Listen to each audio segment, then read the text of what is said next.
अस्सलाम वालेकुम friends and welcome to this beautiful channel.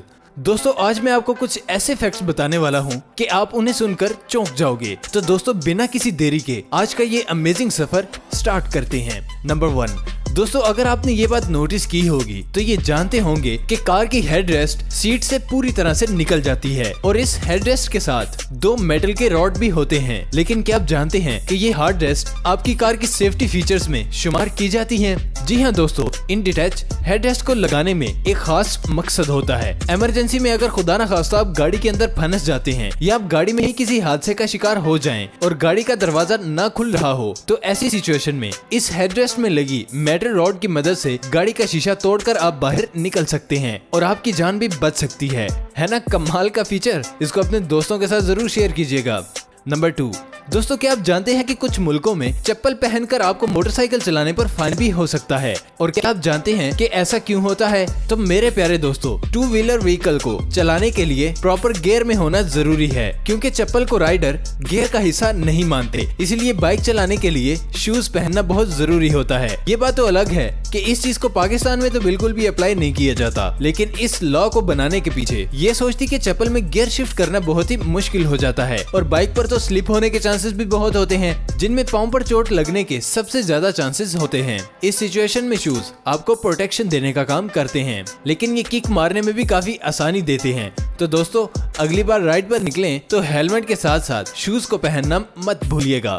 Number 3, दोस्तों अगर आपने कभी आर्मी की गाड़ी को देखा है तो आपने ये भी देखा होगा कि इन गाड़ियों के नंबर प्लेट आम गाड़ियों की तरह नहीं होती। नॉर्मली तो हम किसी गाड़ी की नंबर प्लेट देखकर अंदाजा लगा सकते हैं कि ये गाड़ी किस शहर की है, मॉडल कितना पुराना है, इन सब बातों का अंदाजा लगा लेते हैं। लेकिन आर्मी की नंबर प्लेट्स डिफरेंट होती हैं। इन गाड़ियों पर नॉर्मल व्हीकल्स के कोई भी लॉ अप्लाई नहीं होते और ना ही इनकी नंबर प्लेट्स आम गाड़ियों जैसी होती हैं। आर्मी की गाड़ियों के नंबर 5 डिजिट तक होते हैं, जिसमें एरो भी यूज होता है और एरो के साथ व्हीकल का नंबर लिखा होता है कि कौन से साल में ये गाड़ी सर्विस में आई। अगर ये नंबर 05 है तो इसका मतलब है कि ये 2005 में सर्विस में आई थी।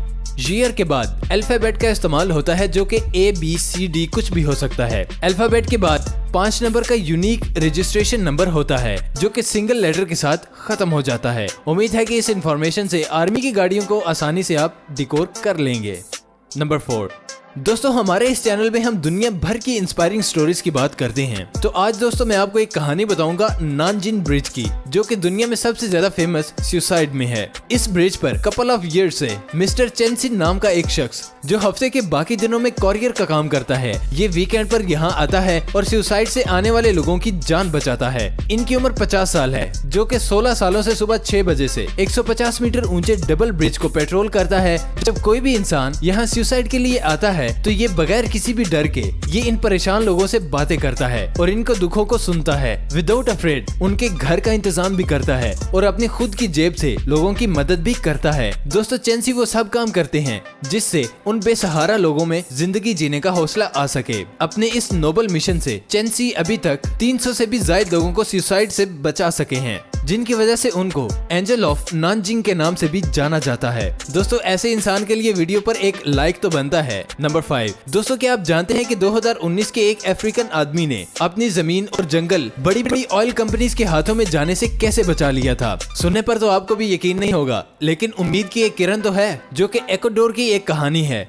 जो कि अमेज़न के घने जंगलों से ढका हुआ है। और इस जगह पर ऑयल कंपनी की नजर एक अरसे से रही है, लेकिन जब गवर्नमेंट ने यहाँ के लोगों से कॉन्ट्रैक्ट किए बगैर ही जंगलों को बड़े बड़े ओकेजन में बड़ी बड़ी ऑयल कंपनीज को सेल कर दिया, तो अमेज़न फ्रंटलाइन की एक NGO की मदद से यहाँ के लोगों ने गवर्नमेंट पर केस कर दिया था। इन लोगों का कहना था कि उनकी रोजी रोटी इन्हीं जंगलों से चलती है और इन ऑयल कंपनीज के आने से इनका फ्यूचर तबाह हो सकता है। दोस्तों अफ्रीका के बारे में आप भी समझ सकेंगे कि ऑयल एक्सट्रैक्शन के बाद जंगल की जमीन और नदी नालों का क्या हाल होता है। अप्रैल 2019 में इस केस के फैसले में जज ने साफ कहा कि वहाँ के लोग इस अकेली जमीन और इस जंगल के मालिक हैं, तो फिर गवर्नमेंट इन लोगों से पूछे बगैर कैसे इस जमीन की डील कर सकती है? ये फैसला दुनिया के उन चंद खास फैसलों में एक था जिनमें अवाम से उनका हक नहीं छीना गया था। नहीं तो जंगल बचाने के मकसद से इतना कुछ खराब कर गया, इसका कोई भी रिकॉर्ड मौजूद नहीं है।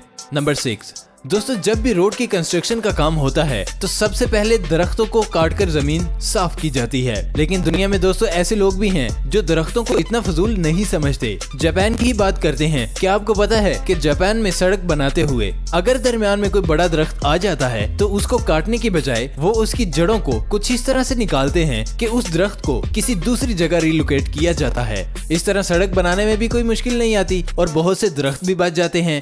हाँ, इस चीज में खर्चा जरूर आता है, लेकिन दोस्तों हमें ये बात समझनी होगी कि दरख्त को काट के दुनिया के किसी मसले का हल नहीं है। इस दरख्त पर रहने वाले परिंदे, फल पौधे, एक तरह से पूरा एनवायरनमेंट सिस्टम खत्म हो जाता है। इसीलिए हम अपने फायदे के लिए एवोल्यूशन का कितना नुकसान करते हैं, इसमें दोस्तों केयर बहुत ही जरूरी चीज है। नंबर 7 दोस्तों, इस फैक्ट ने हमें बहुत ही एडवांस सीखने को मिलेगा। दोस्तों जापान के शहर कसीराताकी नाम के एक ट्रेन स्टेशन को पैसेंजर की कमी की वजह से जब अथॉरिटीज ने बंद करने का फैसला लिया तो उनको एक वाहिद स्टूडेंट का पता चला जो इस स्टेशन का इस्तेमाल स्कूल जाने और आने के लिए रोजाना करती थी। और गवर्नमेंट की समझदारी देखें कि साल 2016 तक जब तक ये लड़की ग्रेजुएट नहीं हो गई इस स्टेशन को बंद नहीं किया गया था। ट्रेन यहाँ पर आकर रुकती थी और ये इंश्योर किया गया था कि इस लड़की की पढ़ाई में कोई भी परेशानी न आए। दोस्तों किसी भी मुल्क की तरक्की तब होती है जब एजुकेशन गवर्नमेंट की प्रायोरिटी पर हो और कोई भी बच्चा पीछे न रह सके। ऐसी ही प्लानिंग की जाए तो मुल्क बहुत ही तरक्की कर सकता है।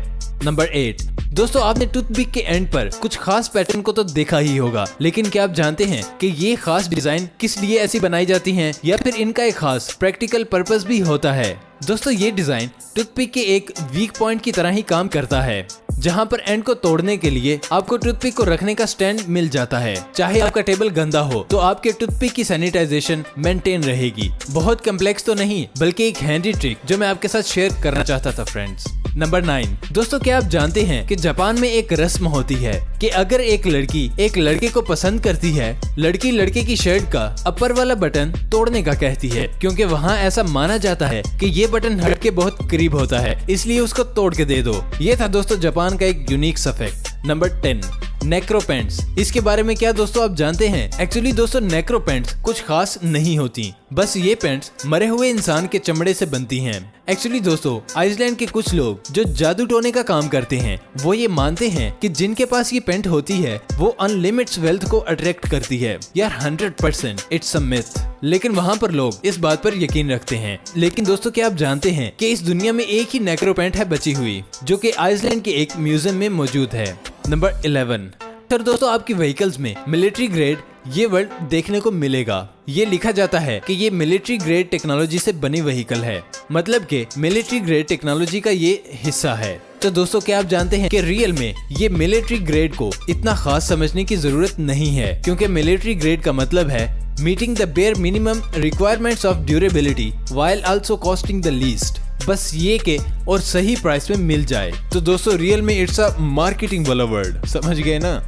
नंबर 12 दोस्तों, हम सभी व्हाट्सएप एप्लीकेशन यूज करते हैं और व्हाट्सएप में इस्तेमाल होने वाले इमोजीज अजीब से होते हैं, किसी के बाल नहीं होते। बट अगर आप इन इमोजीज को देखें, ये हैं इमोजीज विद हेयर। आपकी क्या राय है कि इमोजीज बालों वाली होनी चाहिए या बालों के बगैर वाली? अपनी राय कमेंट सेक्शन में जरूर दीजिएगा। Number 13 dinner in the sky. दोस्तों क्या आप जानते हैं कि दुबई में एक ऐसी जगह है, यहाँ रेस्टोरेंट आसमान में लटक रहा है। यहाँ पर क्या आप डिनर लंच करना पसंद करेंगे? दोस्तों क्या आप जानते हैं कि इस रेस्टोरेंट में स्टाफ अपनी कमर के साथ बेल्ट को बांधकर फूड सर्व करते हैं और फॉर्ब्स मैगजीन ने ये रेस्टोरेंट 10 मोस्ट अनयूजुअल रेस्टोरेंट में भी शुमार किया है। डिनर इन द स्काई, क्या आपका इत्तेफाक हुआ है इस आसमान पर डिनर करने का? तो हमारे साथ अपना एक्सपीरियंस शेयर करना मत भूलिएगा। नंबर 14 दोस्तों, क्या आपको कभी ऐसा फील हुआ है कि ये जो मेरे साथ हो रहा है ये मुझे लगता है कि मेरे साथ पहले हो चुका है? ऐसा सोचता है ना इंसान। ऐसी एक अजीब सी फीलिंग होती है जिसको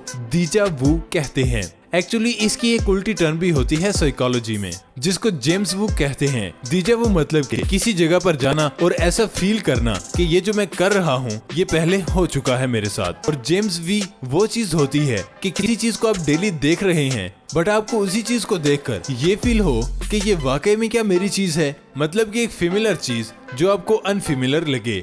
James vu feelings that is opposite feeling of deja vu. तो दोस्तों यही थी हमारी आज की जबरदस्त वीडियो। उम्मीद करता हूँ कि आपको वीडियो बहुत अच्छी लगी होगी। वीडियो अच्छी लगने की सूरत में इसे लाइक करें और नीचे कमेंट बॉक्स में अपनी राय का इजहार जरूर कीजिएगा। तो मिलेंगे आपसे नेक्स्ट वीडियो में। Till then take care, keep learning and keep growing. Pakistan जिंदाबाद।